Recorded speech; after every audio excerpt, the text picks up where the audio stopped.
had not touched a piano in 17 years. 17 long years of silence, of empty hands, of dreams buried so deep she had almost forgotten they existed. But on that cold November morning at Chicago, our international airport, everything was about to change in ways she could never have imagined. The airport was crowded that day. Thousands of travelers moved through the terminals like rivers of humanity, each person carrying their own stories, their own destinations, their own burdens. Business executives typed furiously on laptops. Young mothers chased after energetic toddlers. College students slept across rows of uncomfortable plastic chairs, backpacks serving as makeshift pillows. The constant announcements echoed through the massive halls, calling passengers to gates, warning about unattended luggage, reminding everyone that the world never stopped moving. Sat alone near gate B22, her small carry-on bag pressed against her tired feet. She was 53 years old, though the gray streaks in her dark hair and the deep lines around her eyes made her appear older. Life had not been gentle to her. She wore a simple gray sweater that had seen better days and black pants that were slightly too big, evidence of the weight she had lost over the past difficult year.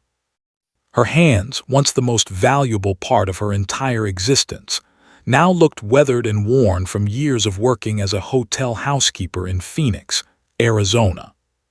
She was traveling to Boston for a reason that made her heart ache. Her younger sister, Maria, was dying. Cancer had spread through Maria's body like wildfire, and the doctors had given her only weeks to live. Had scraped together every penny she had, sold her old car, and borrowed money from just to afford this one-way ticket. She did not know how she would get back to Phoenix. She did not know what would happen after Maria was gone. All she knew was that she needed to see her sister one last time before it was too late. The flight to Boston had been delayed by 4 hours due to a severe winter storm moving across the eastern seaboard. Did not mind the delay, even though every minute felt precious. She was too exhausted to feel frustrated. The past 3 days had been a blur of packing, crying, and saying goodbye to the small apartment that had been her home for the past 8 years. She had left behind almost everything she owned. None of it mattered anymore. As she sat there watching the crowds flow past her, her eyes slowly drifted to something in the distance. About 50 meters away, near the center of the terminal where several corridors met, stood a beautiful black grand piano. It was one of those public pianos that some airports had installed in recent years, instruments placed in busy spaces for anyone to play. A small sign next to it read, "Play Me," in elegant golden letters. Felt her breath catch in her throat. She had not expected to see a piano. She had spent 17 years avoiding them, walking past music stores without looking inside, changing the radio station whenever classical music came on, refusing invitations to concerts and recitals. The piano had once been her entire world, and then it had become the symbol of everything she had lost. She tried to look away, but her eyes kept returning to the instrument. It sat there like an old friend she had abandoned, patient and waiting. The black surface gleamed under the airport lights. The keys were visible even from this distance, white and black in their perfect pattern, a pattern she had known better than her own heartbeat. A young man walked up to the piano and sat down. He played a simple pop song, his fingers moving clumsily across the keys. He was not very good, missing notes and losing the rhythm, but he smiled broadly, and a few people stopped to listen. When he finished, scattered applause echoed through the terminal, and he stood up with a theatrical bow before disappearing into the crowd. Watched all of this with an expression that mixed pain and longing in equal measure. Her fingers, resting on her lap, began to move slightly, as if they remembered something her mind had tried to forget. They curved and stretched in tiny movements, muscle memory awakened by the mere sight of the instrument she had once loved more than anything in the world. Her story with the piano had begun when she was only 4 years old in a small town in Mexico called San. Her family had been poor, her father a construction worker and her mother a seamstress who took in mending from wealthier families. They lived in a tiny house with a dirt floor and no running water. But next door to them lived an elderly woman named, a former music teacher who had once played in concert halls across Europe before returning to Mexico to care for her aging parents. Had a piano in her small house, an old upright instrument that she had brought back from her years in Vienna. Little would press her ear against the wall that separated their homes, listening for hours as played. The music transported her to another world, a world far away from the poverty and struggle of her daily life. She would close her eyes and imagine herself in beautiful concert halls, wearing elegant dresses, making such incredible sounds come from her own fingers. One afternoon, caught peering through her window, watching with enormous dark eyes as the old woman practiced, instead of shooing the child away, smiled and beckoned her inside. She lifted the small girl onto the piano bench and placed her tiny fingers on the keys. When pressed down and heard the note ring out, something magical happened inside her. It was as if her soul had been sleeping her entire life and had suddenly awakened. From that day forward became teacher, her mentor, and her second mother. She gave free lessons every day after school, recognizing in the child a talent that came along perhaps once in a generation, learned with astonishing speed. By the age of 7, she was playing Chopin. By 10, she had mastered sonatas that university students struggled with. Her fingers moved across the keys as if they had been born knowing exactly where to go. Wrote letters to music schools, to patrons, to anyone who might help her extraordinary student. When was 12, a scholarship arrived from a prestigious conservatory in Mexico City. Her parents wept with joy and fear as they put their daughter on a bus to the capital, trusting that this gift would give her a life they could never provide. The years that followed were filled with music, studied with the finest teachers, won competition after competition, and built a reputation as one of the most promising young pianists in Latin America. At 19, she was invited to study at the school in New York City, one of the most famous music schools in the entire world. She arrived in America with nothing but a single suitcase and a heart full of dreams. At Flourished, her professors called her a once-in-a-lifetime talent. Critics who heard her perform used words like transcendent and divine. She graduated at the top of her class and was immediately signed by a major classical music agency. At 24, she made her debut at Carnegie Hall, the most famous concert venue in America. The New York Times Review the next morning called her performance a revelation and predicted she would become one of the great pianists of her generation. Everything had ever dreamed of was coming true. She performed with major orchestras around the world. She recorded albums that received critical acclaim. She was invited to play for presidents and royalty. Money flowed in, and she was able to bring her parents to America to buy them a comfortable house in Texas where they could finally rest after their years of hard work. She sent money back to every month until the old woman passed away peacefully at the age of 92. And then fell in love. His name was David, a brilliant composer she met at a music festival in Salzburg, Austria. He was tall and kind, with gentle eyes and a laugh that made feel like she was floating. They married after a whirlwind courtship of just 6 months, and for the first time in her life, felt that she had everything. She had her music, and now she had love. A year after their wedding, discovered she was pregnant. The news filled her with complicated emotions. She wanted a child desperately, but she also knew that pregnancy and early motherhood would interrupt her career at its peak. David assured her that everything would work out. They would find a way to balance family and music. Many female musicians had done it before. The pregnancy was difficult from the beginning, was sick constantly, and lost weight instead of gaining it. Her doctor ordered bed rest during the second trimester, which meant canceling a European tour she had spent years planning. She lay in bed day after day, her hands resting on her growing belly, trying not to feel resentful about the concerts she was missing. In the 7th month, something went terribly wrong. Woke in the middle of the night in excruciating pain, the sheets beneath her soaked with blood. David called an ambulance, and she was rushed to the hospital in a blur of sirens and fluorescent lights. The doctors performed an emergency surgery, but it was too late. Their baby, a little girl they had planned to name Sophia, was stillborn. Nearly died that night.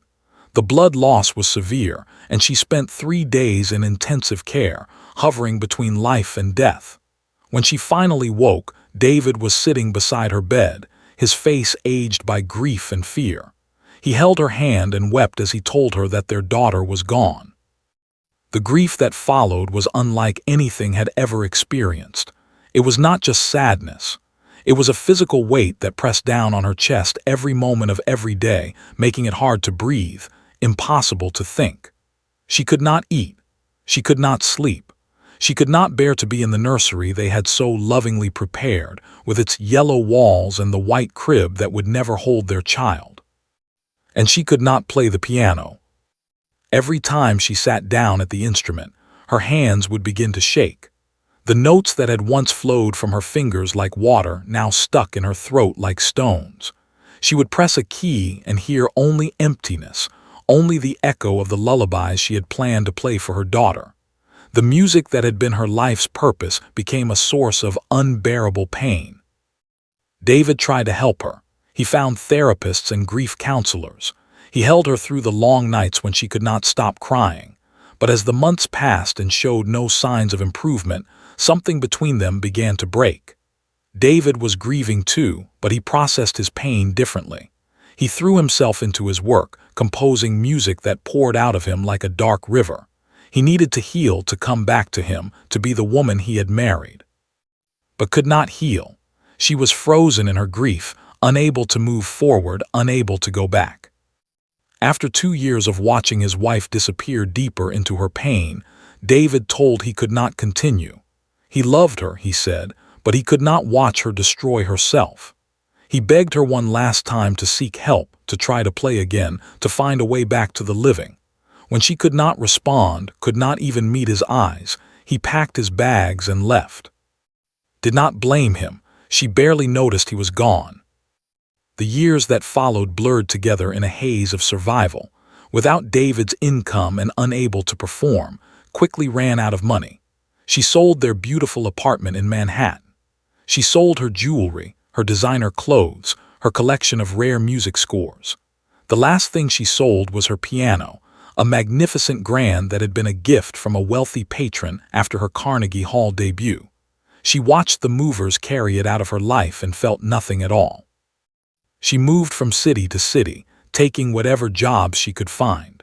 She worked as a waitress, a cleaning lady, a cashier at a grocery store.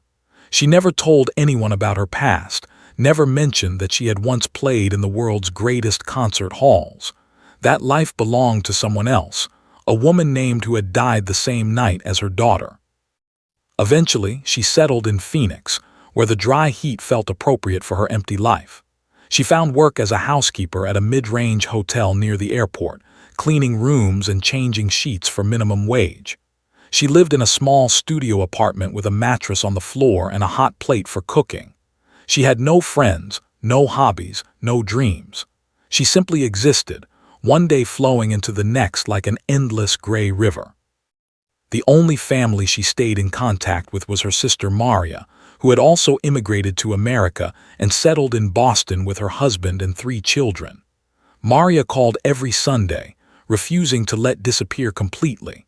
She would talk about her kids, about her job as a nurse, about the weather and the news and anything that might spark some life in her older sister.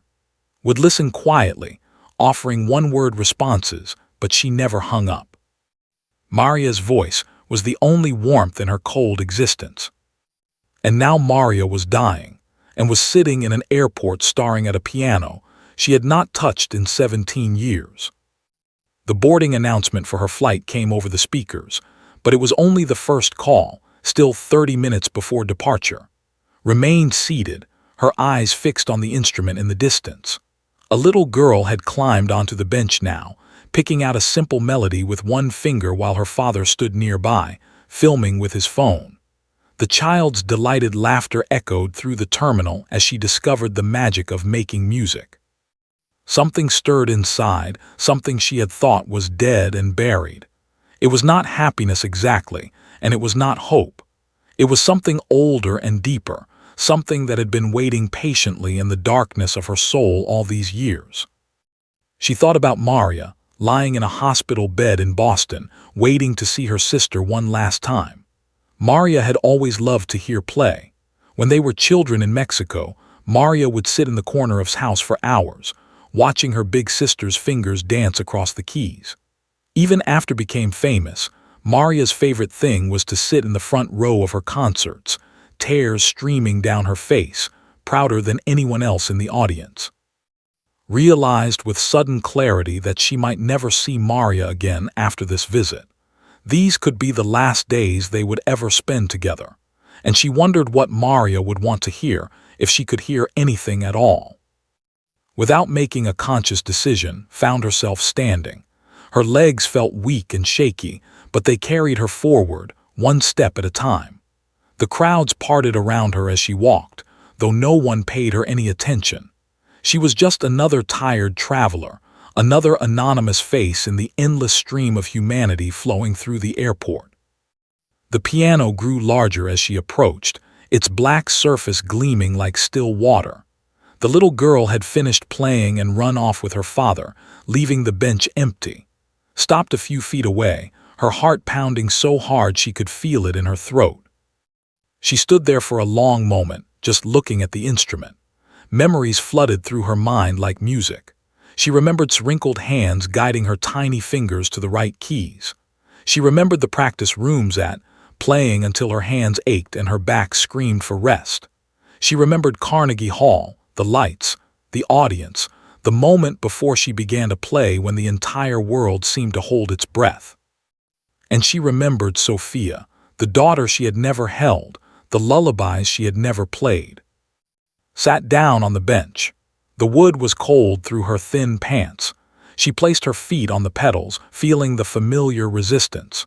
She raised her hands above the keys, and they trembled like leaves in a storm. She could not do this. What was she thinking? She had not played in 17 years. Her fingers had forgotten everything. She would make a fool of herself in front of all these strangers, and for what? To prove that she was as broken as she had always known. But then she thought of Maria again, of her sister's voice on the phone last week, weak but still warm. "I wish I could hear you play one more time," Maria had whispered. "Do you remember that song you used to play for me, the one by Chopin? I hear it in my dreams sometimes." Remembered. It was Chopin's Nocturne in E-flat major, a piece of such heartbreaking beauty that it had always made Maria cry. Had played it at her sister's wedding, at their parents' funerals, at every important moment in their shared life. It was the song that said everything she could never put into words. She closed her eyes and let her fingers fall to the keys. The first note rang out pure and clear, echoing through the busy terminal like a bell. Hands shook, but they remembered. 17 years of silence, and still they remembered. She played the second note, then the third. The melody began to take shape, hesitant at first, like a bird learning to fly after a long winter. Her fingers stumbled over a passage that had once been effortless, and she felt a flash of shame. But she did not stop. She could not stop. Around her, something extraordinary began to happen. A businessman walking past with his phone pressed to his ear paused mid-step, his conversation forgotten. A young woman with headphones pulled them from her ears, her mouth falling open. A group of teenagers stopped their loud conversation and turned toward the piano, drawn by something they could not explain. One by one, then in groups, people began to stop. They turned from their paths, set down their bags, abandoned their hurried journeys to nowhere. They gathered around the old woman at the piano, this unremarkable stranger in her worn gray sweater, and they listened. Because something was happening with the music. What had started as hesitant and broken was transforming into something else entirely. His fingers were waking up, remembering not just the notes but the emotion behind them. She was not just playing the Nocturne anymore. She was pouring 17 years of grief into every phrase, 17 years of silence into every rest, 17 years of loneliness into every aching chord. The music rose and fell like breathing, like waves on a shore, like the heartbeat of everyone who had ever lost something precious. It spoke of love and loss, of hope and despair, of all the beautiful, terrible things that make us human.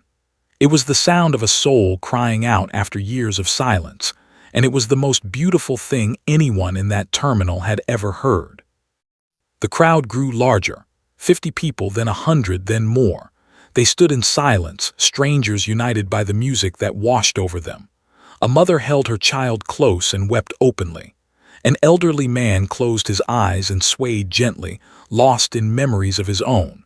A young couple held hands, both of them crying, neither of them knowing why. Played on, unaware of the audience gathering around her. Her eyes remained closed, and in her mind she was not in an airport at all. She was in a tiny house in Mexico, a 4-year-old girl discovering magic for the first time. She was in Carnegie Hall, playing for thousands under the lights. She was in the hospital room where she had lost everything, and she was finally saying goodbye to the daughter she had never known. The nocturne built toward its climax, the notes cascading like tears, like rain, like all the sorrow in the world condensed into sound. And then, slowly, gently, it began to fade. The melody softened, growing quiet and tender until only a few final notes hung in the air like whispered prayers. Played the last chord and let it ring until silence returned. For a long moment, no one moved. The terminal, usually filled with constant noise and motion, was absolutely still. It was as if the entire world had stopped to hold its breath. Then the applause began. It started with a single person clapping, then another, then suddenly the entire terminal erupted. People cheered and whistled and stamped their feet. The sound was thunderous, overwhelming, completely unlike anything that had ever happened in an airport before. Strangers turned to each other with tears streaming down their faces, sharing something profound with people they would never see again. Opened her eyes, startled by the noise. She had been so lost in the music that she had forgotten where she was. When she saw the massive crowd surrounding her, hundreds of people pressing forward to see the woman at the piano, she felt a wave of confusion and something close to fear. She stood up quickly, nearly knocking over the bench. Her hands were shaking again, but for a different reason now. She did not understand what was happening. She had just played a simple piece, the same piece she had played countless times before. Why were all these people looking at her like that? Why were so many of them crying? An older woman in an expensive coat pushed through the crowd and grabbed hands. Tears were flowing freely down her cheeks, ruining her careful makeup. "That was the most beautiful thing I have ever heard," the woman said, her voice breaking. "Who are you? Where did you come from?" Did not know how to answer. She tried to pull her hands away, but the woman held on. "I am nobody," finally managed to say. "I am just nobody." She pulled free and began to push through the crowd, desperate to escape. People reached out to touch her, to thank her, to ask her name. Someone called out asking if she was famous, if she had recordings they could buy. Someone else was crying and thanking her for changing their life in those few minutes. A man shouted that he had filmed the whole thing and it was going to make her a star. Felt like she could not breathe. This was too much. All she had wanted was to play for Maria, to remember what it felt like before everything fell apart. She had not wanted any of this attention, this overwhelming wave of emotion from strangers. She broke free from the crowd and hurried toward her gate. Her flight was boarding now, the final announcement echoing through the speakers. She grabbed her bag and rushed to the line, keeping her head down, praying that no one would follow her. On the plane, she found her seat by the window and pressed her forehead against the cold glass. Her hands were still trembling. She could still feel the keys beneath her fingers, could still hear the music echoing in her mind. Something had happened at that piano, something she did not fully understand. After 17 years of silence, she had played, and instead of falling apart, she had felt something she thought she had lost forever. She had felt alive. The flight to Boston took 3 hours. Spent most of it staring at the clouds below, thinking about Maria, thinking about the music, thinking about all the years she had wasted hiding from herself. She did not sleep, though she was exhausted beyond measure. Her mind was too full of conflicting emotions. When the plane landed at Logan Airport, gathered her small bag and followed the other passengers off the aircraft. Maria's husband, Roberto, was supposed to meet her at baggage claim. She had not seen him in over 5 years, not since their parents' funeral in Texas. She wondered if he would even recognize her. She found him standing near the exit doors, holding a small handwritten sign with her name on it. He had aged significantly since she last saw him, his hair now completely gray and his face lined with exhaustion and grief. When he spotted, something complicated passed across his features. Relief, sadness, and a touch of anger all mixed together. He said, stepping forward to embrace her briefly, "Thank you for coming. Maria has been asking for you every day." "How is she?" asked, though she was afraid of the answer. Roberto shook his head slowly.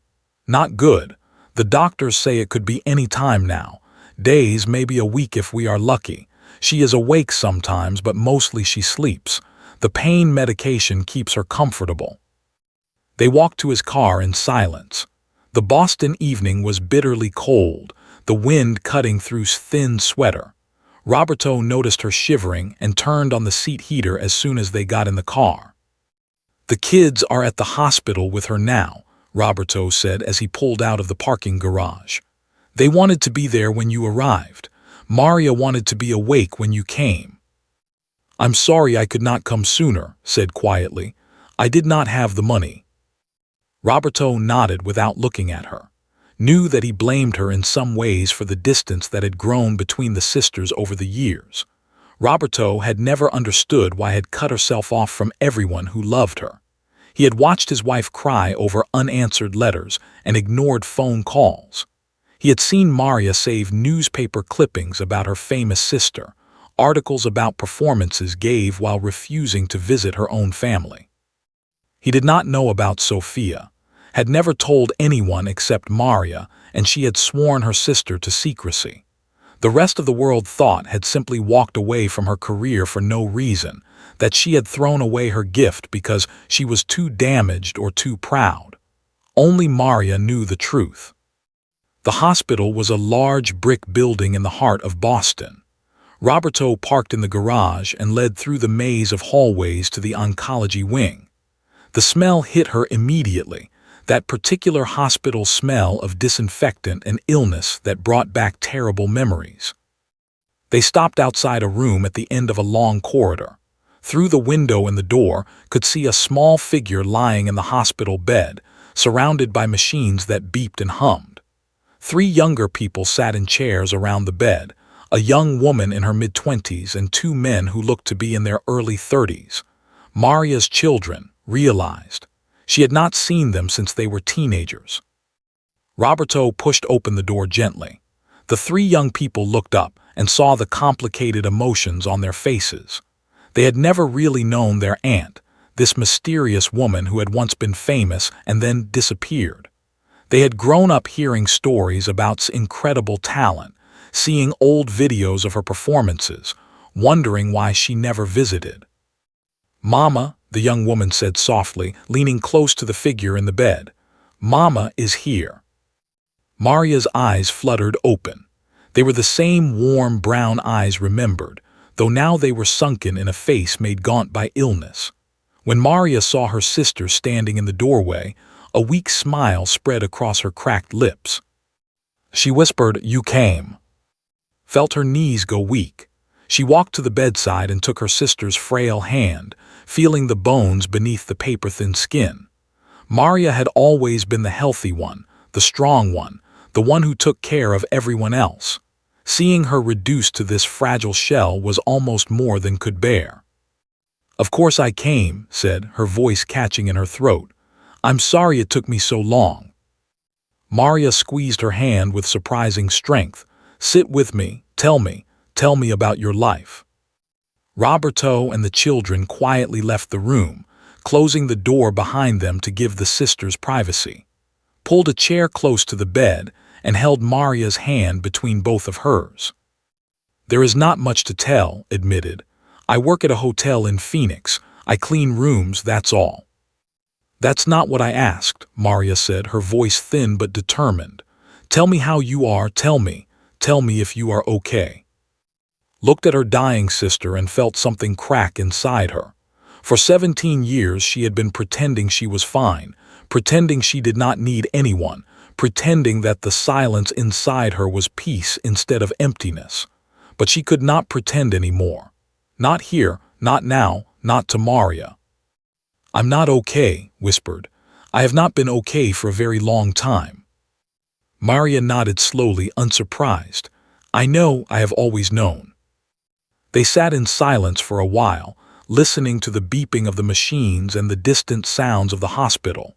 Felt tears sliding down her face, but she did not wipe them away. There was no point in hiding anymore. "I played today," finally said. "At the airport, there was a piano and I played." Maria's eyes widened, a spark of life returning to them. "You played, after all these years?" Nodded, unable to speak. "What did you play?" Maria asked eagerly, her voice growing slightly stronger. "The Nocturne, your favorite. I was thinking of you and I had to play it." Tears welled up in Maria's eyes. "I wish I could have heard it." "I know, I played it for you. Even though you were not there, I played it for you." Maria was quiet for a moment and thought she might have fallen asleep. But then she spoke again, her voice barely above a whisper. "Promise me something. Anything. Promise me you will play again. Not just once, not just in an airport. Promise me you will find your way back to the music. It is who you are. It has always been who you are." Shook her head, fresh tears falling. "I don't know if I can, it hurts too much. Every time I think about playing, I think about her, about Sophia." Maria reached up with her free hand and touched his face, wiping away a tear with her trembling fingers. "I know you lost your baby girl," Maria said softly. "I know that pain never goes away. But listen to me. Sophia would not want you to silence your gift forever. No child would want their mother to stop living because of them. You honor her by living, by creating beauty, by sharing the music that is inside you. The silence does not bring her back. It only adds another death to the one you already carry." Bent her head and sobbed. She cried for Sophia, for all the years she had lost, for the music she had abandoned, for the sister she was about to lose. She cried for everything she had been too afraid to feel for 17 years. Maria held her hand through all of it, weak but steady, the big sister who had always known how to comfort her. When finally raised her head, her face swollen and wet, Maria was smiling at her. "There is a piano in the hospital chapel," Maria said. "Will you play for me, just once more before?" She did not finish the sentence. She did not need to. Stood up on shaking legs. "I will play for you," she promised. "I will play anything you want." The next 3 days were unlike anything had experienced since before the tragedy that had shattered her life. She rarely left Maria's side, sleeping in the chair next to the bed, holding her sister's hand through the long nights. Roberto and the children came and went, bringing food and coffee, relieving for brief breaks, but mostly they respected the sisters' need to be together. Talked more than she had in years. She told Maria about her empty life in Phoenix, about the hotel guests whose messes she cleaned up, about her small apartment with its mattress on the floor. She talked about how she had spent years trying to feel nothing at all, how she had built walls so high that no one could reach her. She admitted that she had been slowly dying inside, that the silence she had chosen was a kind of suicide in slow motion. Maria listened to everything, offering comfort when she could, remaining silent when silence was needed. Even in her weakened state, she was still the wise older sister, the one who always understood. On the second evening, when Maria was feeling slightly stronger after a long afternoon nap, kept her promise. She wheeled her sister's bed down to the small chapel at the end of the corridor, helped by 2 nurses who had heard about the famous pianist visiting a patient. The chapel was empty except for a few rows of chairs and an old upright piano against one wall. Positioned Maria's bed where she could see the piano clearly, then sat down on the bench. Her hands no longer trembled as they had in the airport. Something had shifted inside her. Some barrier had come down. "What would you like to hear?" asked. Maria thought for a moment, her eyes far away. "Play me something you have never played before," she finally said. "Play me something that is just for us, just for this moment." Closed her eyes and let her hands rest on the keys. She did not know what she was going to play. She had no sheet music, no plan, no prepared piece. She simply let her fingers begin to move, following their own mysterious logic. The music that emerged was unlike anything she had ever created. It was part Chopin, part folk melody from their childhood in Mexico, part something entirely new. It was a conversation between two sisters, a celebration of the bond they had shared since birth. It was joyful and heartbreaking, tender and fierce all at once. Played for almost an hour, barely aware of what her hands were doing. When she finally let the last notes fade away, she opened her eyes to find that the chapel was no longer empty. Doctors and nurses had gathered in the doorway. Patients in wheelchairs and gowns had made their way down the hall. Roberto and his children stood at the back, all of them weeping. Maria was crying too, but her face was radiant with happiness. "That was the most beautiful thing I have ever heard," she said, echoing the words of the woman at the airport. Thank you for giving me this gift." Walked to her sister's bedside and kissed her forehead.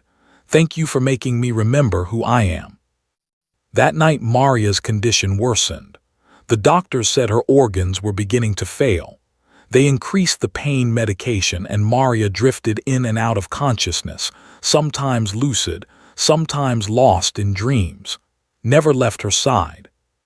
During one of her waking moments, Maria grabs hand with surprising strength. "Do not let the music die with me," she said, her voice urgent. Promise me you will live." "I promise," whispered, and she meant it. Maria smiled peacefully, then closed her eyes for the last time. She passed away early the next morning, just as the sun was beginning to light the sky outside the hospital window. Was holding her hand, singing softly in Spanish, an old lullaby their mother had sung to them when they were children. Roberto and the children were there too, gathered around the bed, a family united in grief. When it was over, when the nurses had come and the necessary procedures had begun, walked out of the hospital into the cold Boston morning. She stood on the sidewalk, watching her breath form clouds in the frigid air, and felt something she had not expected. She felt grateful for the time she had been given with Maria, for the music she had been able to share, for the promise she had made.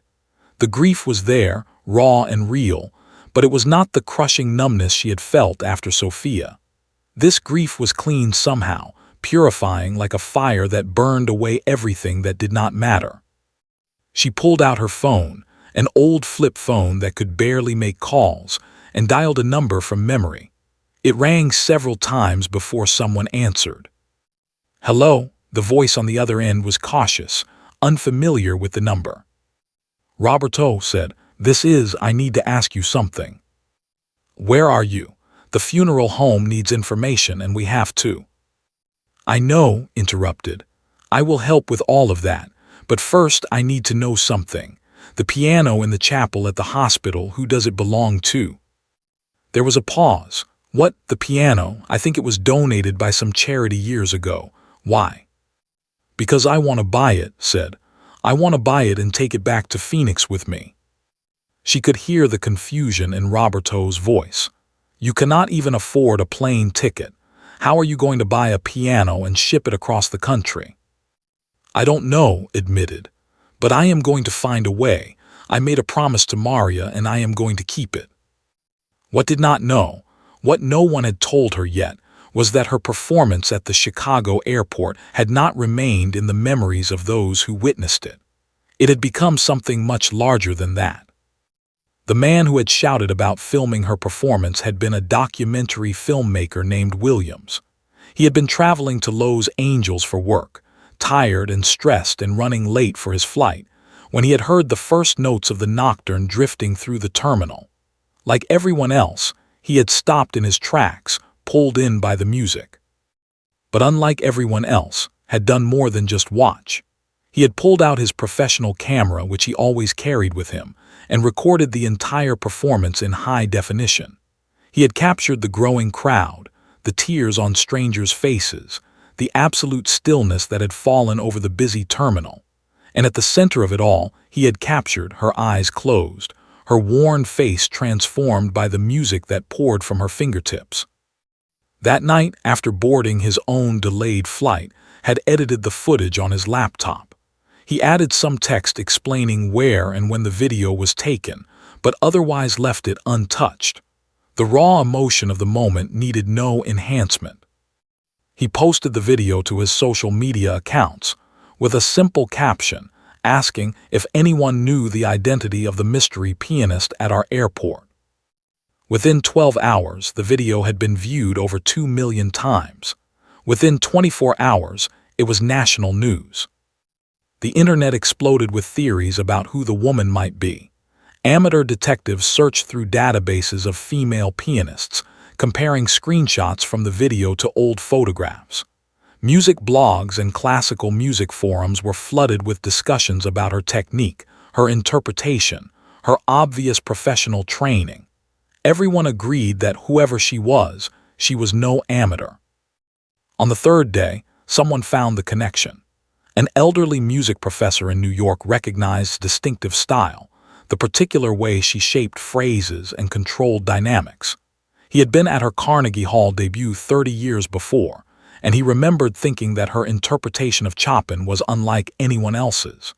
He was certain the woman in the video was the brilliant pianist who had mysteriously vanished from the concert stage nearly 2 decades ago.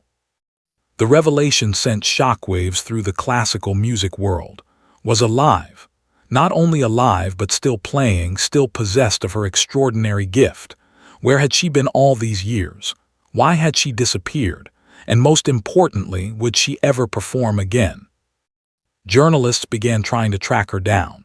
They searched Phoenix, where someone had reported seeing her but found nothing. They contacted old colleagues and former teachers, none of whom had heard from her in years.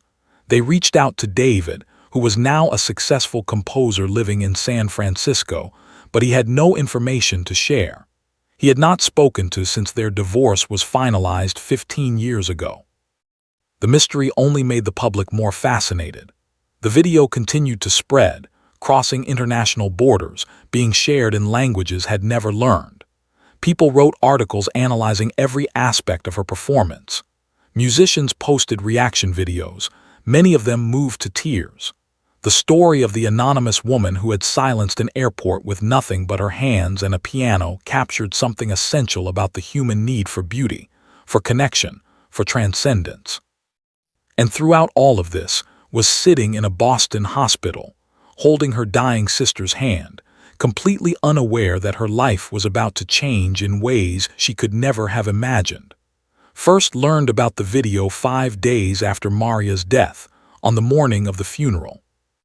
She was sitting in Roberto's kitchen, wearing a black dress borrowed from her niece because she owned nothing appropriate for such an occasion.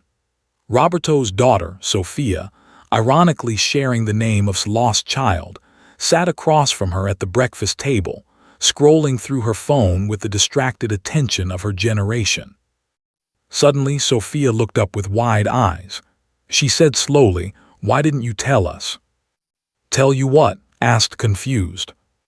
Sophia turned her phone around to show the screen. On it was a video, already at 50 million views, showing an old woman at an airport piano. It took a moment to realize she was looking at herself. "This is you, isn't it?" Sophia asked. "The mystery pianist everyone is talking about." Took the phone with trembling hands. She pressed play and watched herself from an outside perspective, saw the crowd gathering, saw the faces of strangers transformed by the music she had played. She had not realized how many people had been watching. She had been so lost in the music that the entire world had disappeared. "I don't understand," said, her voice barely above a whisper. "How did this happen?" Sophia took the phone back and began scrolling through search results. "Someone filmed you and posted it online. It went viral. Everyone is trying to figure out who you are, and now they know." She turned the phone again to show a news article. The headline read, "Mystery Airport Pianist Identified as Vanished Concert Star." Felt the room spin around her. She gripped the edge of the table to steady herself. This was not possible. She had spent 17 years in hiding, 17 years building a wall between herself and the world she had left behind. And now, because of one impulsive moment at an airport piano, that wall was crumbling. "There are people trying to find you," Sophia continued, unaware of her aunt's distress. "Record companies, concert venues, journalists. Everyone wants to know where you have been and why you stopped playing." "I cannot," said, standing up abruptly. "I cannot do this, not today, not ever."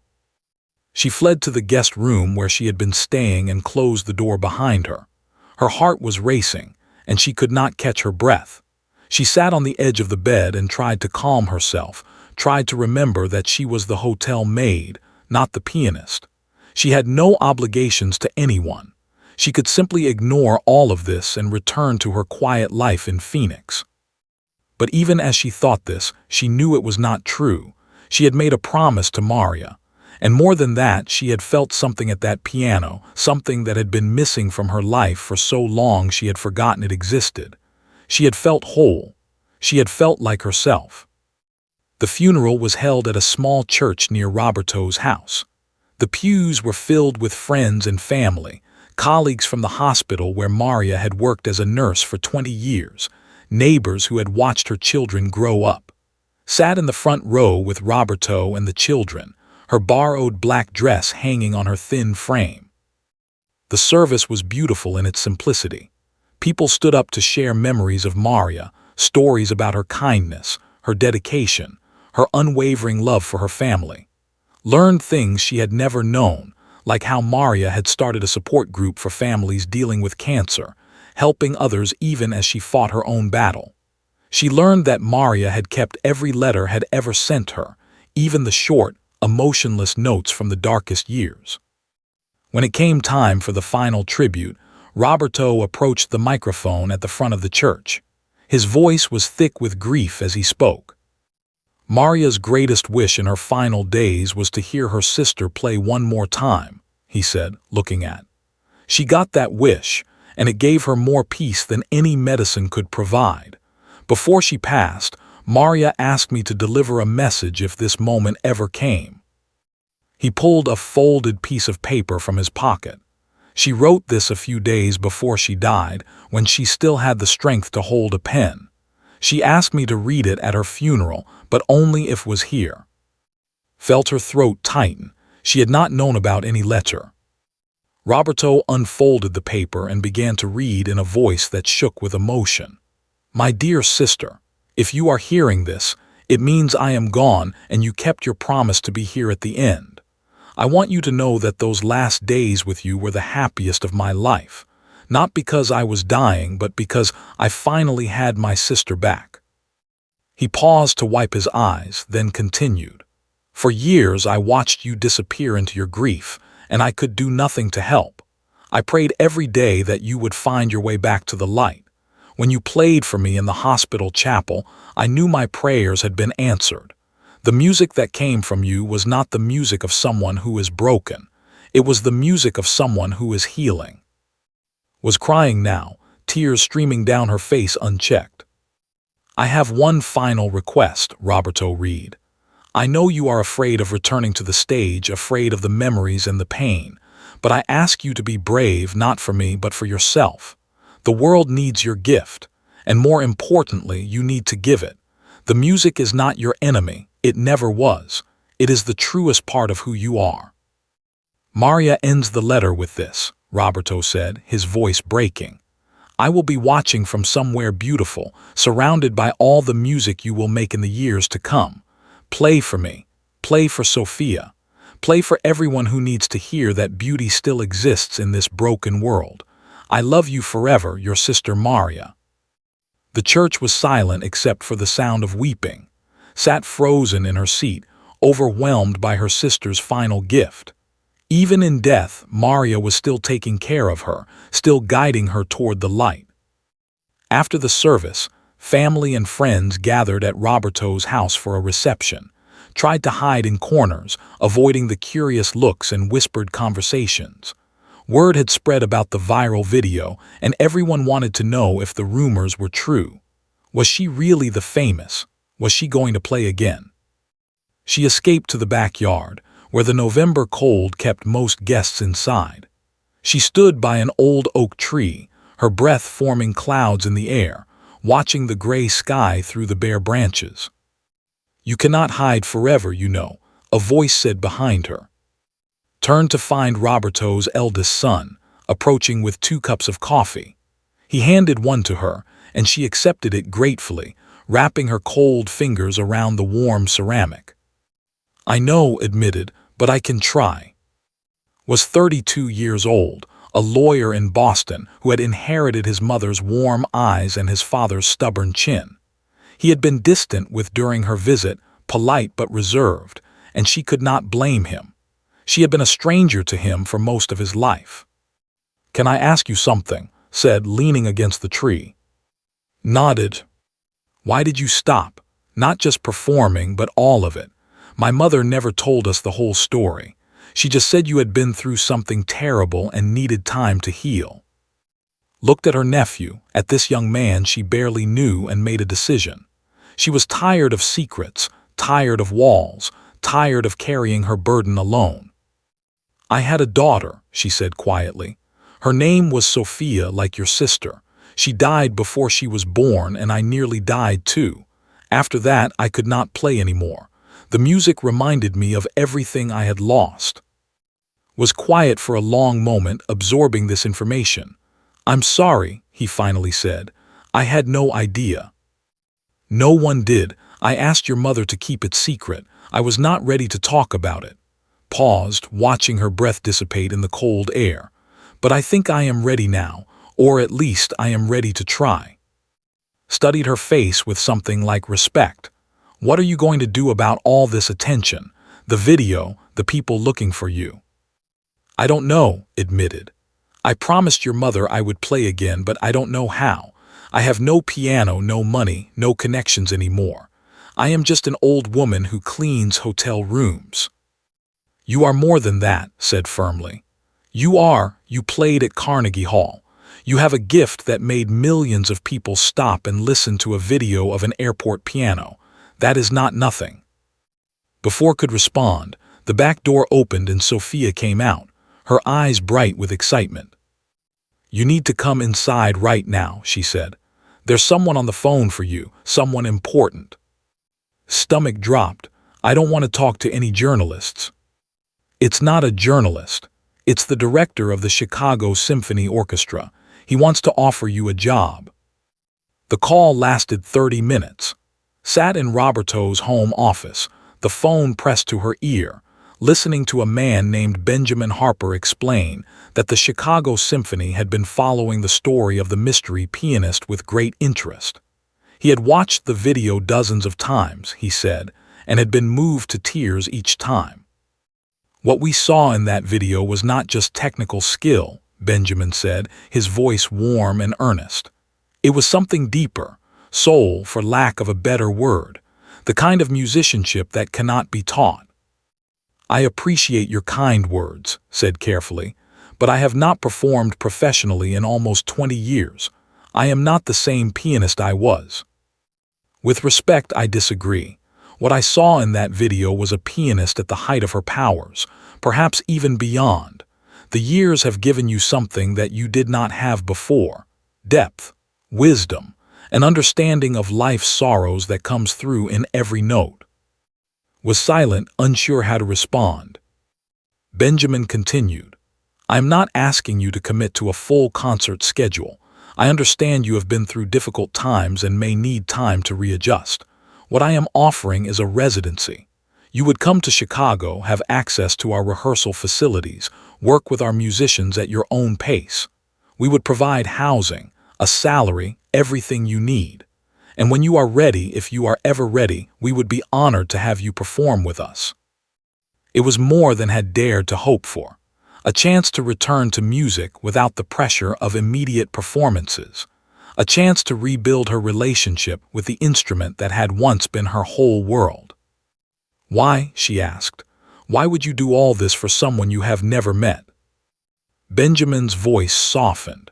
Because I believe in second chances, and because the world has been without music for far too long.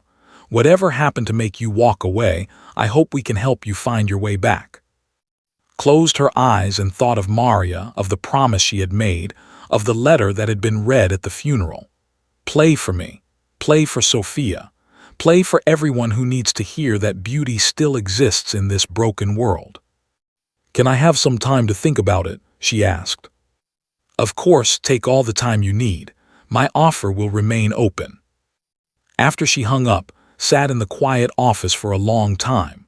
Through the window, she could see the guests at the reception, gathered in clusters, talking and laughing and grieving together. They were all people who had loved Maria, who had been touched by her generous spirit. Maria had spent her life helping others. She had been a nurse, a mother, a friend to anyone who needed one. Even in her final days, she had focused not on her own suffering but on her sister's salvation. Her last wish had not been for herself but for to find her way back to the music. Thought about what it would mean to accept the offer. Leaving Phoenix, leaving the anonymous life she had built, stepping back into a world she had fled from in grief and shame. It was terrifying to contemplate. But it was also, for the first time in 17 years, possible to imagine. She pulled out her phone and looked at the video again, watching herself play with new eyes. The woman on the screen looked older than she felt, worn down by years of sadness and struggle. But there was something else there too, something that showed through the weariness. There was strength. There was passion. There was, against all odds, hope. 2 weeks later, stood in the lobby of a luxury apartment building in Chicago, a set of keys in her hand. The apartment was on the 15th floor, a beautiful space with floor-to-ceiling windows overlooking Lake Michigan. It was nicer than anywhere she had lived since the days of her fame, and it felt surreal to be there. In the center of the living room sat a piano. Not just any piano, but a Model D Concert Grand, the same model she had played at Carnegie Hall 3 decades ago. The Chicago Symphony had arranged for it to be delivered before her arrival, along with a vase of fresh flowers and a handwritten welcome note from Benjamin Harper. Walked to the piano and ran her fingers along its polished surface. The wood was smooth and cool beneath her touch. She lifted the lid to reveal the keys, pristine and perfectly tuned, waiting for her. She sat down on the bench, adjusted its height out of muscle memory, and placed her hands on the keys. For a moment she just sat there, feeling the familiar weight of the instrument beneath her fingers. Then, slowly, she began to play. She played for hours that first day, stopping only when the winter sun began to set over the lake. She played pieces she had performed countless times and pieces she had never played before. She played through the stiffness in her fingers, through the moments of frustration when passages she had once known perfectly now eluded her. She played until her hands ached and her back screamed for rest, and then she played some more. That night she slept more peacefully than she had in years.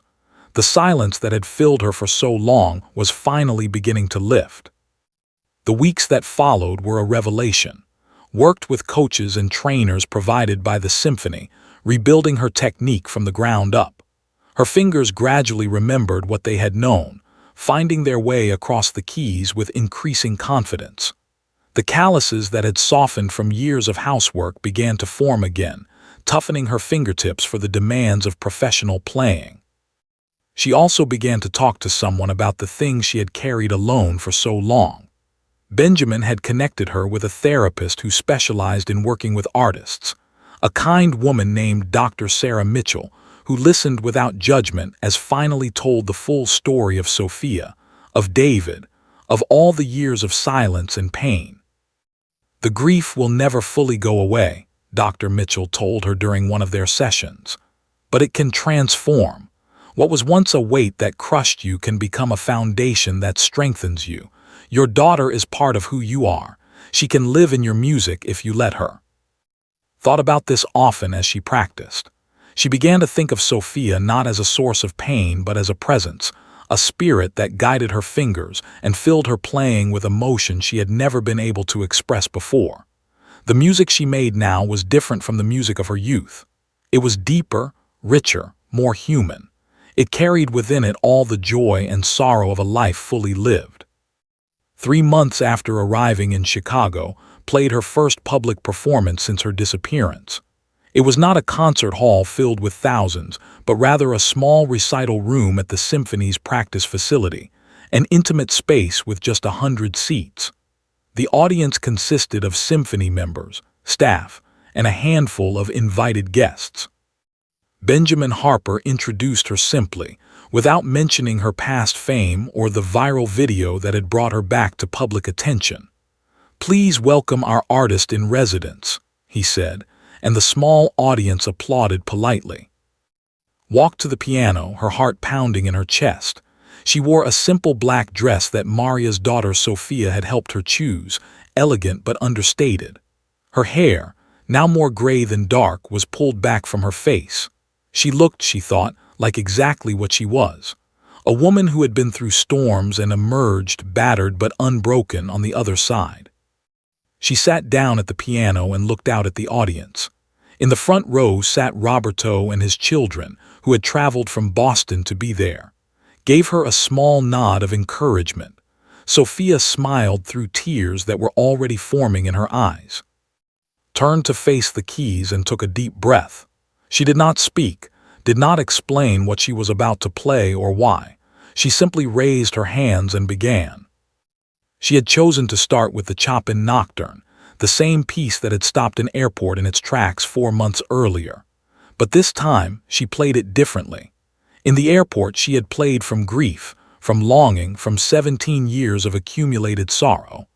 Now, she played from hope, from gratitude, from the tentative joy of someone rediscovering a part of themselves they thought was lost forever. The music filled the small room like light filling a darkened house. Every person present fell silent, drawn into the world was creating with nothing but 10 fingers and 8 keys.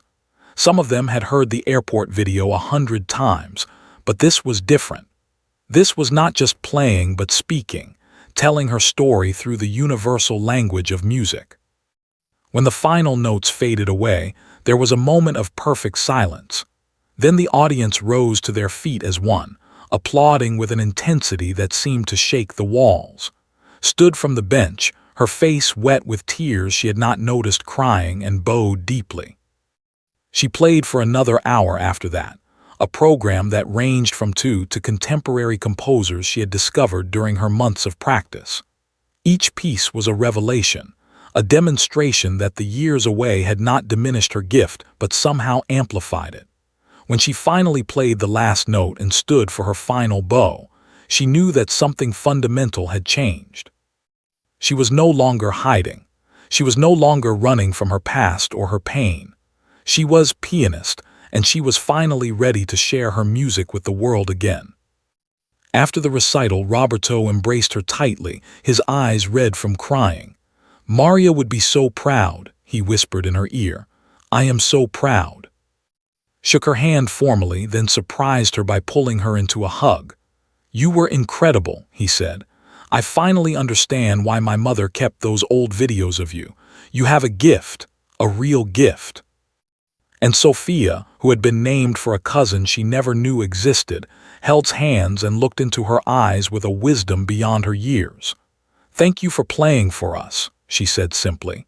"Thank you for not giving up."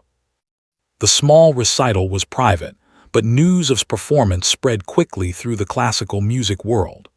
Critics who had long speculated about her disappearance now clamored for interviews and access.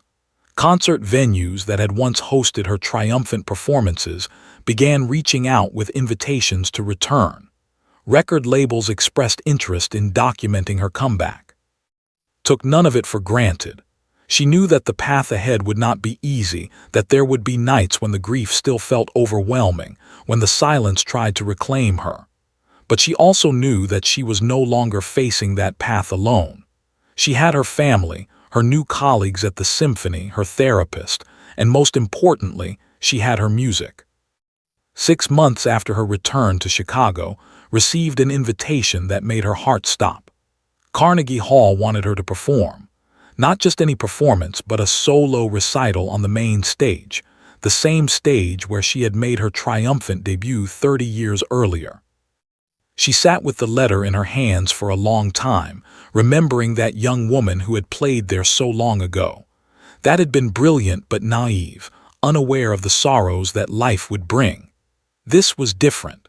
She had been broken and rebuilt, had walked through fire and emerged transformed. Could she do it? Could she return to that legendary stage and play for thousands of people who would be watching to see if the legend was real? She called Dr. Mitchell that afternoon and talked through her fears. She called Roberto and asked for his advice. She called Benjamin Harper and asked if he thought she was ready.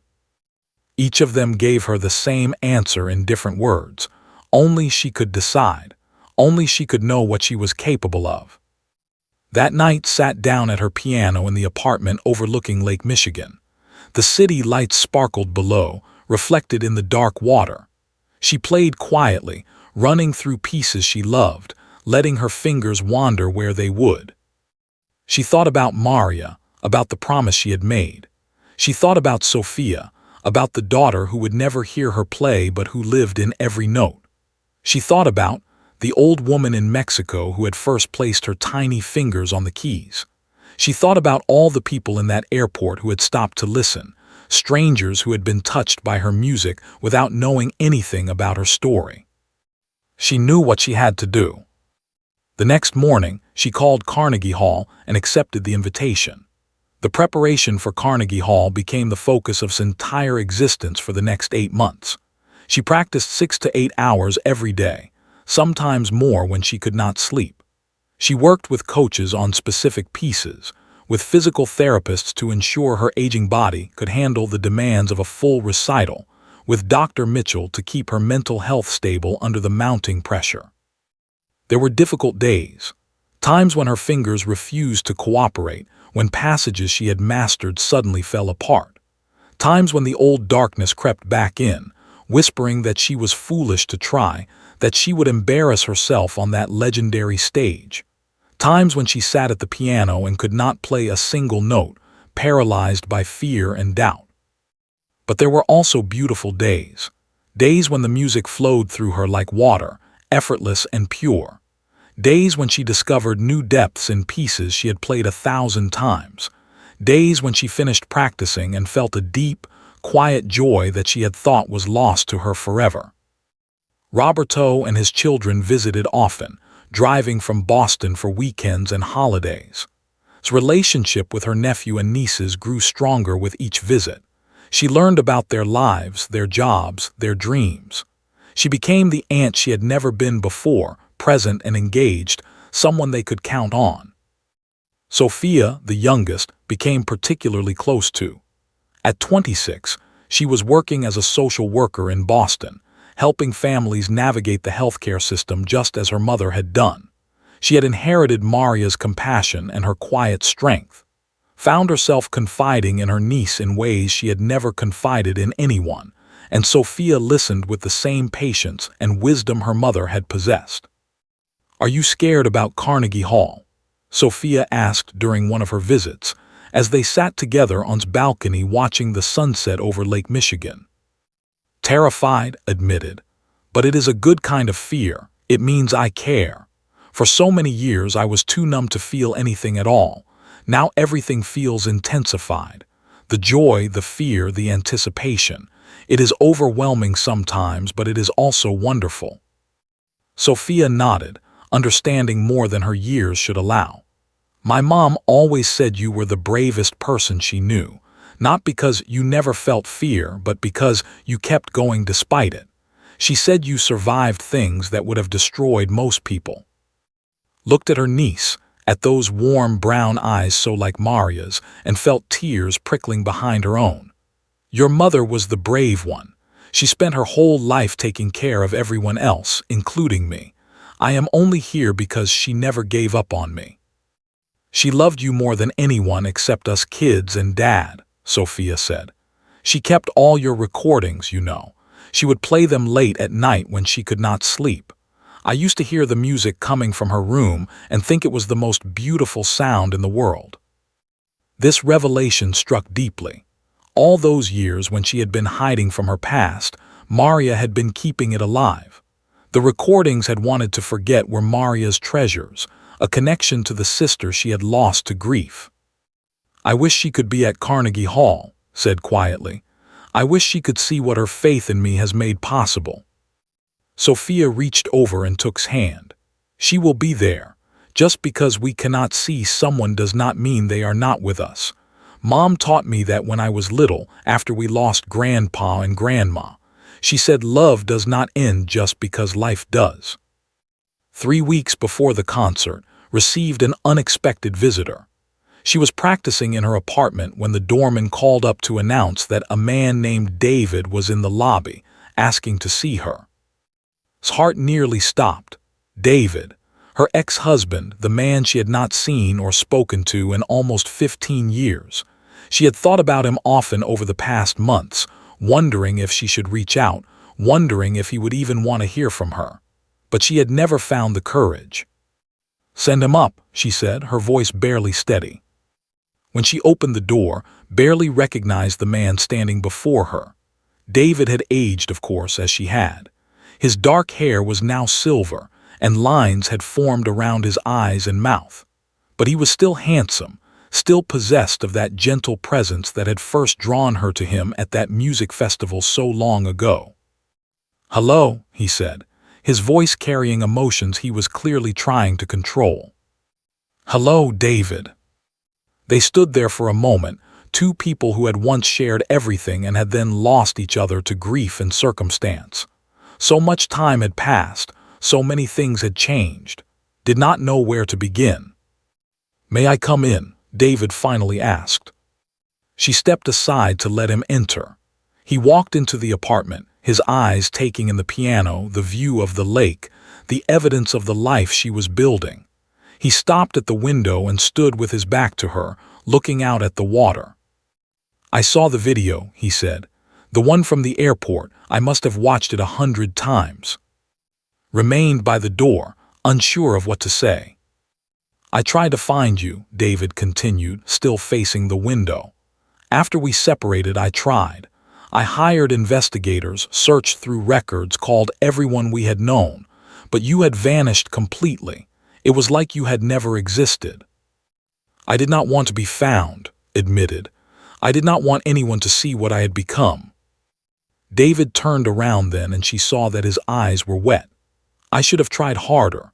I should not have let you go. But I was grieving too.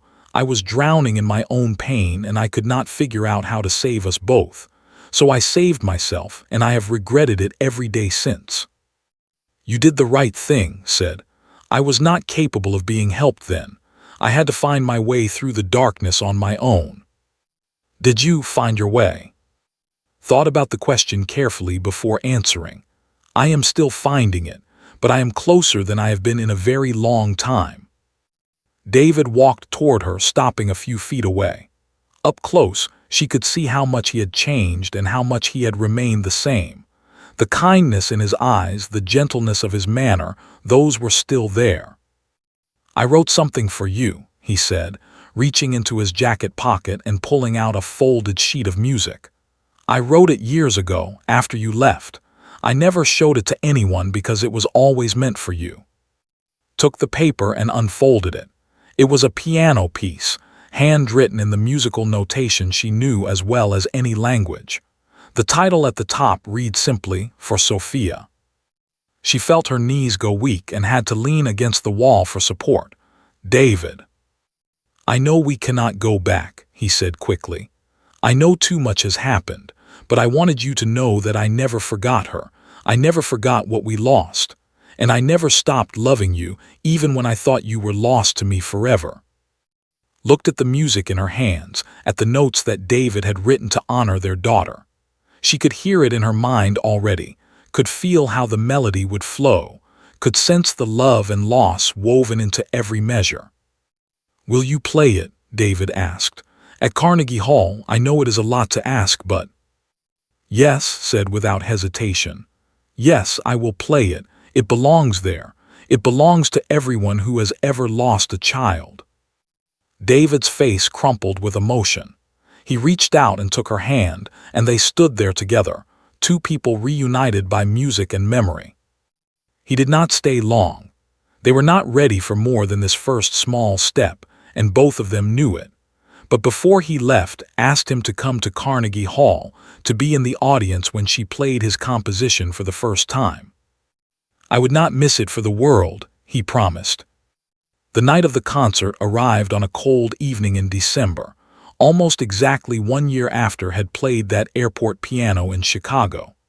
New York City was alive with holiday lights and festive decorations, and Carnegie Hall itself was breathtaking, a temple of music that had hosted the greatest performers in history. Arrived 3 hours early, entering through the stage door to avoid the crowds already gathering in front of the building. She went to her dressing room and sat in silence, centering herself for what was to come. Her program was ambitious. 2 hours of music spanning 3 centuries, ending with David's composition making its world premiere. She had rehearsed every piece until it lived in her bones, but rehearsal was nothing compared to the reality of performing before a live audience in the most famous concert hall in America. Benjamin Harper knocked on her door an hour before showtime. "How are you feeling?" he asked, his face kind with concern. "Terrified," admitted, just as she had admitted to Sophia months before, "but ready. The hall is sold out. There have been people waiting in line since yesterday hopping for returns. The classical music world has not seen anything like this in decades." Nodded, trying not to let the enormity of the moment overwhelm her. "I know." "There is something else," Benjamin said. "Williams is here, the filmmaker who made the original video. He has been documenting your comeback, and he wanted you to know that whatever happens tonight, you have already given the world an incredible gift." "Tell him thank you," said. "Tell him that if he had not been at that airport, none of this would have happened." After Benjamin left, sat alone with her thoughts. She pictured Maria, imagined her sister standing in this very room, smiling with that warm smile that had always made feel safe. She pictured Sophia, the daughter she had never known, whose spirit had guided her through the darkness back to the light. She pictured the old woman in Mexico who had first recognized her gift and nurtured it with such love. She was not alone. She had never been truly alone, even in her darkest hours. The people who had loved her had been carrying her all along. At precisely 8 o'clock, walked onto the stage of Carnegie Hall. The applause began before she had taken 3 steps, a wave of sound that rolled over her like thunder. The entire audience rose to their feet, thousands of people standing in honor of her return. Stopped at center stage and looked out at the faces before her, many of them wet with tears. In the front row, she saw Roberto and the children, saw Sophia with her hands pressed to her heart. A few seats down was David, his silver hair gleaming under the lights, his eyes fixed on her with an expression of wonder and pride. Further back, she spotted Benjamin Harper and the members of the Chicago Symphony who had come to witness their artist in residence's triumph. And somewhere in the balcony, she knew, Williams was filming, documenting this moment for all the people around the world who could not be here in person. Bowed deeply, accepting the tribute with humility. Then she walked to the piano, sat down, and began to play.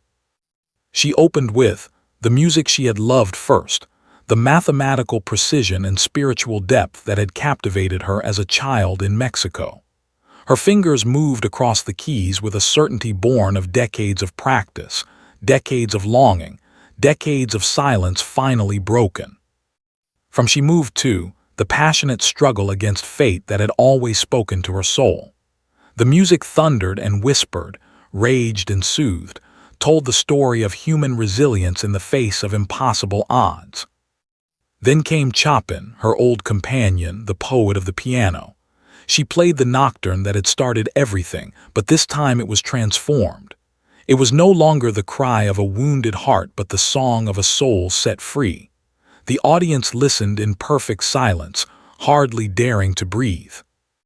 The program continued through Ravel, through a contemporary piece written by a young composer she had discovered during her time in Chicago. Each work received the full measure of her artistry, her technical brilliance married to an emotional depth that only suffering and healing can provide. At last she came to the final piece, David's composition for Sophia. Paused before beginning, her hands resting in her lap. She looked out at the audience, found David's face in the crowd, and spoke for the first time since walking onto the stage. This piece was written by David, the composer I was once married to. It is dedicated to our daughter, Sophia, who was born sleeping 19 years ago. For a long time, I could not speak her name or acknowledge her existence. But she is part of me, and she is part of the music I make.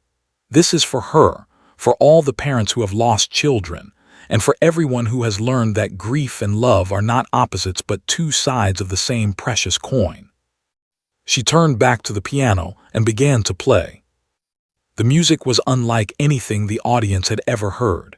It was simple at first, a lullaby melody that evoked innocence and hope. Then it darkened, the harmonies turning minor, the rhythm fragmenting as loss and despair crept in. But it did not stay in darkness. Slowly, note by note, the light returned. The lullaby theme transformed, deepened, became something new. It was no longer a song for a child who was gone, but a celebration of the love that remained, the connection that death itself could not sever. Played the final passage with tears streaming down her face, the music rising to a climax that seemed to encompass all of human experience. Joy and sorrow, hope and despair, loss and redemption, all contained within these notes, these vibrations of air that somehow expressed what words could never capture. The last chord hung in the air, echoing through the legendary hall, filling every heart with its bittersweet beauty. And then silence. For a long moment, no one moved. The audience sat frozen, caught in the spell of what they had witnessed. It was the same silence that had fallen over that airport terminal a year ago, the same recognition that something sacred had occurred. Then the applause began. Not polite applause, not appreciative applause, but something volcanic, overwhelming, a release of emotion that shook the very walls of Carnegie Hall. The entire audience rose as one, crying and cheering and stamping their feet. People turned to strangers beside them and embraced, sharing the moment with anyone near enough to touch. Stood from the piano and faced the audience. She was weeping openly now, making no effort to hide her tears. She bowed once, twice, 3 times, but the applause only grew louder. People were shouting her name, throwing flowers onto the stage, refusing to let the moment end. In the front row, Roberto was sobbing into his hands, overcome by emotion. Sophia had climbed over her seat and was rushing toward the stage, propriety forgotten in her need to reach her aunt. David sat motionless, tears carving silver tracks down his weathered face, looking at with an expression of love that had survived 15 years of separation. Accepted bouquet after bouquet, bowing to every section of the hall, trying to take in all the faces, all the love, all the gratitude being poured upon her. She had dreamed of this moment once, long ago, when she was a young woman with her whole life ahead of her. But this was better than any dream. This was real. This was earned. This was the culmination of a journey that had taken her through the darkest depths of human experience and brought her back, transformed, to this moment of light. After what seemed like an eternity, the audience finally began to settle, stepped to the front of the stage one last time and raised her hand for quiet. "Thank you," she said, her voice cracking with emotion. "Thank you for welcoming me back. For 17 years I lived in silence, hiding from the music that I thought had betrayed me. But I learned that the music was never my enemy. It was my salvation waiting for me to return. She paused, collecting herself. I want to dedicate this evening to my sister Maria, who died last year but who gave me the courage to play again. She is the one who deserves your applause. She never stopped believing in me, even when I had stopped believing in myself. She looked toward the heavens, toward wherever Maria might be watching. This was for you. I kept my promise. With that, bowed one final time and walked off the stage of Carnegie Hall, leaving behind an audience that would never forget what they had witnessed. In the weeks and months that followed, Carnegie Hall performance became legendary. Critics called it one of the greatest piano recitals in the venue's storied history. The recording of the concert, released the following spring, became the best-selling classical album of the decade. David's composition for Sophia was performed by orchestras around the world, always with an acknowledgement of its origins and the story of the little girl who had inspired it. But more important than the professional success was the personal transformation. No longer hid from her past or her pain. She gave interviews openly, sharing her story in hopes that it might help others who were struggling with grief and loss. She established a foundation in Maria's name to support musicians dealing with mental health challenges, ensuring that no one would have to suffer alone as she had.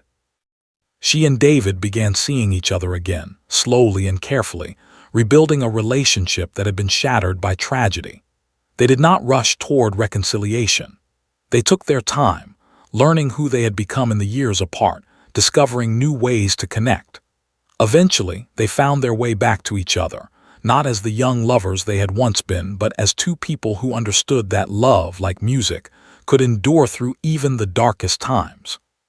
Continued to perform, though she was selective about her engagements.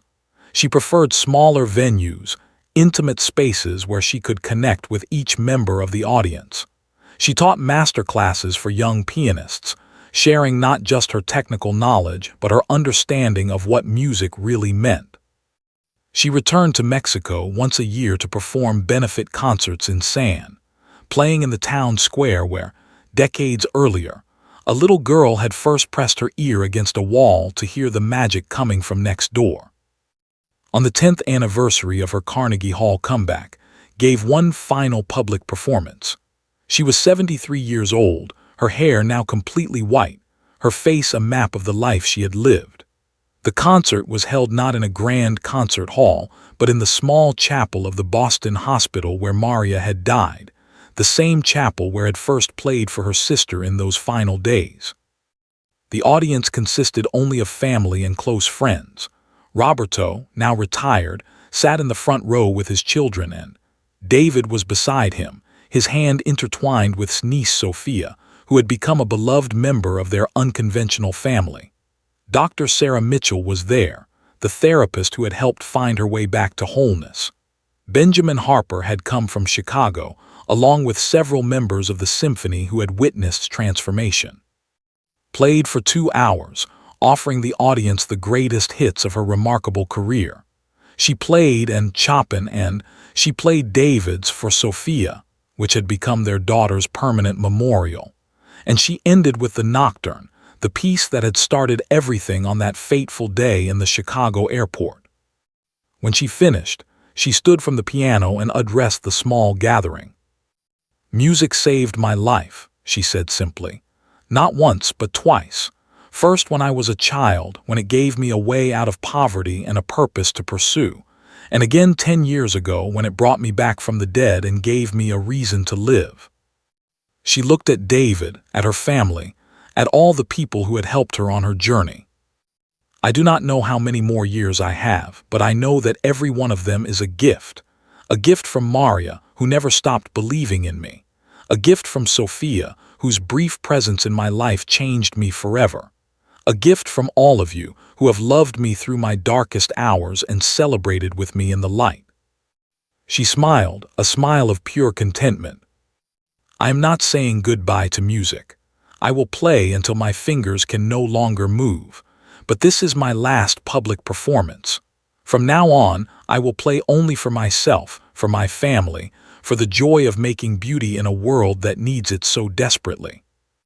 She bowed one final time, then walked away from the piano that had been both her salvation and her torment, her prison and her freedom.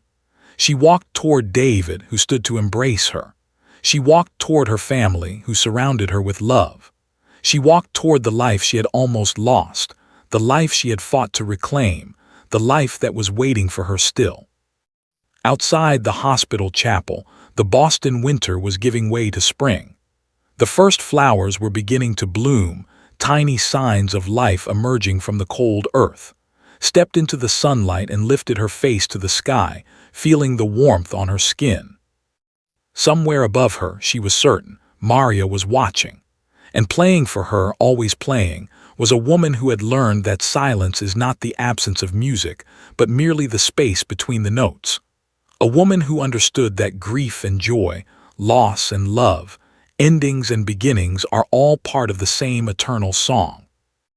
The woman who had silenced an airport with nothing but her hands and a piano, walked into her future with her heart full of music. She never stopped playing. Not until the very end, when she passed peacefully at the age of 89, her fingers still curved as if resting on invisible keys, her face bearing the expression of someone who could hear a melody that no one else could hear. David was holding her hand when she went, just as she had held Maria's hand all those years before. The last word she spoke was a name, whispered so softly it was almost not a word at all. Sophia.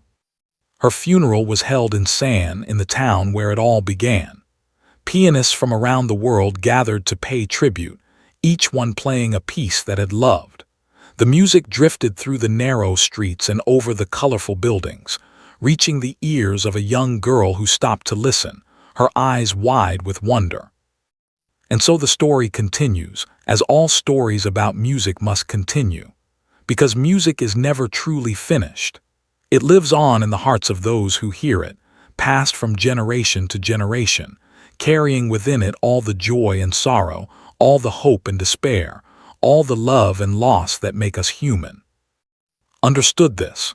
She learned it in the darkness and carried it into the light. And now, wherever she is still playing, still making beauty, still reminding us that as long as there is music, there is hope. The airport piano in Chicago still stands where it stood that November day. A small plaque has been added beside it, bearing's name and the date of her impromptu performance. Every day, travelers stop to read it, to touch the keys that once touched, to attempt their own small pieces of music. Some of them are talented, most are not, but that does not matter. What matters is the playing, the courage to sit down at a piano in a busy terminal and make sound, make music, make something beautiful in the midst of the ordinary chaos of life. That is what would have wanted. That is the legacy she left behind. Not just the recordings and the accolades, but the simple truth that beauty is everywhere, waiting for us to notice it, waiting for us to create it, waiting for us to share it with the strangers who are, in the end, not strangers at all but fellow travelers on this improbable journey called life. If you ever find yourself in an airport with a piano, sit down and play. It does not matter if you are good. It does not matter if people are watching. What matters is that you tried, that you reached for something higher than the mundane demands of daily existence, that you remembered, even for a moment, that you are capable of creating beauty.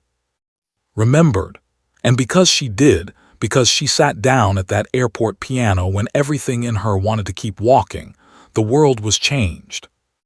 Music has that power, never forget it.